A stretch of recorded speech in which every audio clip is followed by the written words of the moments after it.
Kita tahu gejolak ekonomi baik di luar dan di dalam negeri ini sangat volatil sekali, apalagi kita juga masuk ke tahun politik begitu. Ekspektasi LPS terhadap kesehatan dan juga daya tahan perbankan terhadap arah perekonomian Indonesia ke depan dan juga pertumbuhan anak pihak ketiga seperti apa, Pak? Baik, terima kasih Mbak Anneke. Kalau kami melihatnya bagaimana ketahanan industri perbankan saat ini, kita juga harus flashback ke belakang. Kita sudah melewati masa-masa yang sangat sulit, ya, dari era pandemi, kemudian ada awal-awal geopolitik, kemudian ada arah suku bunga kebijakan bank sentral yang berubah, era normalisasi, sampai di titik sekarang kinerja perbankan kalau kita bicara secara industri masih sangat baik, solid dan resilient. Berbagai indikator kinerja perbankan kita bisa lihat sangat meyakinkan sebenarnya. Kita lihat misalnya pertumbuhan kredit ya Oktober udah mendekati 9%, 8,99%. Pertumbuhan DPK juga sudah mulai meningkat, tetap tumbuh ya meskipun relatif melambat. Tetapi kita harus ingat bahwa ini adalah era ketika kita pelan-pelan bertahap beralih kepada sebelum era pandemi dulu. Di mana era pandemi itu kita tahu banyak sekali stimulus, baik dari sisi fiskal, dari sisi moneter. Nah, era sekarang adalah era di mana kita harus bersiap untuk hidup normal lagi. Kebetulan, bukan kebetulan ya artinya, ketika ini baru berjalan beberapa episode, tantangan di tahun mendatang juga ternyata nggak mereda juga.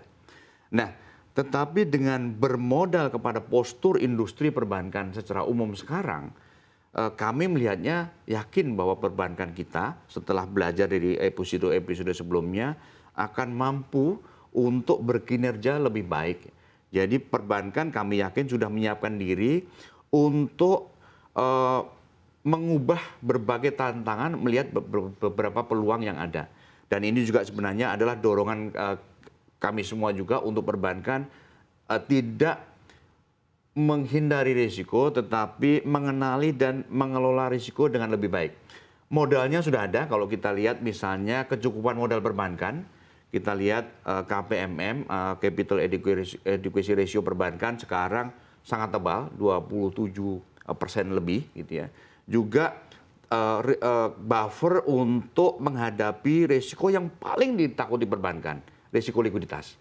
Rasio-rasio likuiditas, aset liquid ya dibandingkan dengan DPK, kemudian aset liquid yang dimiliki, kemudian juga penempatan dana yang belum digunakan yang ditempatkan di bank sentral itu masih sangat memadai.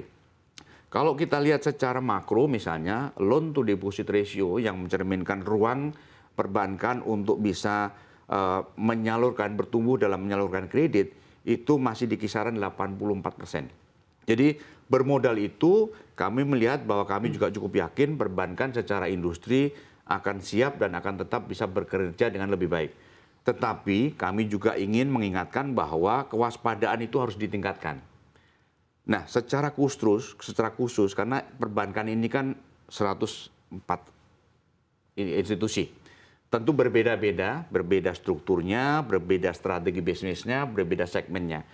Khusus kepada bank-bank yang memang dia strukturnya mengandalkan katakanlah sumber dana yang tidak variatif, itu harus betul-betul menyiapkan diri dengan semua prosedur, semua opsi bagaimana kalau dia menghadapi tekanan likuiditas. Opsinya apa saja? Misalnya dia harus akses kepada likuiditasnya bank sentral. Atau dia harus melihat lagi berapa teman-teman di industri perbankan yang saya bisa interaksi. Dia harus mengenali aset liquidnya seperti apa dan dia harus menggunakannya dengan cara seperti apa. Jadi menurut saya itu yang sekarang betul-betul harus menjadi bagian dari hidup perbankan. Khususnya beberapa bank tertentu karena memang profilnya berbeda. Ada bank yang memang basis retailnya besar sehingga tentu itu relatif lebih stabil. Tetapi kalau bank yang memang dominasi pendanaannya kurang variatif, itu harus lebih waspada. Yang kalau kami melihat sekarang secara postur dari sisi rasio-rasio masih memadai. Tetapi kewaspadaan, karena ini masalah human-nya gitu. Masalah bagaimana manajemen menghadapi kondisi yang tidak diharapkan, kemudian langkah apa yang dia harus ambil ketika menghadapi tekanan likuiditas. Mungkin itu secara umum penglihatan kami, Mbak Aneka. Baik, kita beralih lagi ke Perbarindo. Ya Pak Teddy, siasat apa yang dilakukan BPR untuk menanggapi kompetisi dengan bank umum?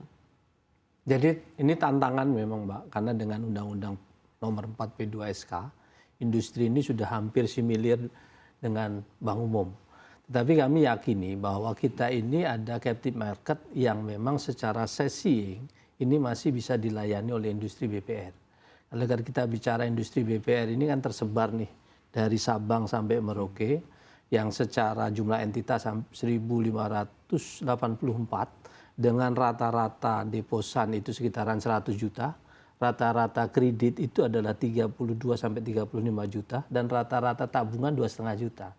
Ini sebenarnya belum semuanya adalah menjadi market seeing bank umum karena skala ekonomisnya kan terlalu kecil. Yang menjadi tantangan justru adalah tidak hanya bank umum nih, adalah digital finance, inovasi keuangan digital, yaitu terkait dengan kompetisi head to head kita adalah dengan fintech.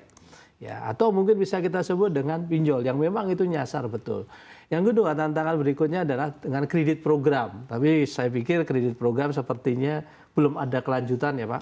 Kita berharap bahwa kita akan punya market. Yang kedua kita sebagai community bank, pilar ketiga POJK 21 RP roadmap pengembangan industri 2125 itu pilar ketiga adalah BPR adalah sebagai community bank. Jadi memang berperan aktif berkontribusi betul mengenal lingkungannya lebih dekat karena ada di lingkungan tersebut itu adalah keunggulan advantage value lah plus satu lagi penjaminan dari LPS lebih tinggi dibanding bank umum.